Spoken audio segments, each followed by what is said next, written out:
This is the growing cards trick. Now, I've got these two cards, one orange and one green. I'm going to stretch them and make them grow so that one is bigger than the other. Now the orange one is bigger than the green. Is that what you're thinking? Let's do some magic and yeah. Yeah. Whoa.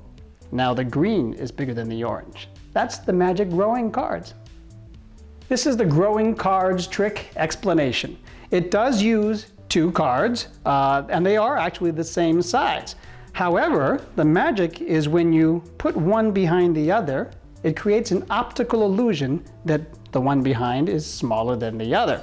So in this case, the green is behind the orange, but if I put the orange behind the green, look at that. It looks like it's smaller, when in fact they are the same size. Now the magic comes in how you tell the story. You can use force fields, you can use hypnotism, anything that you make up, it works, because no matter what, one will always look smaller than the other.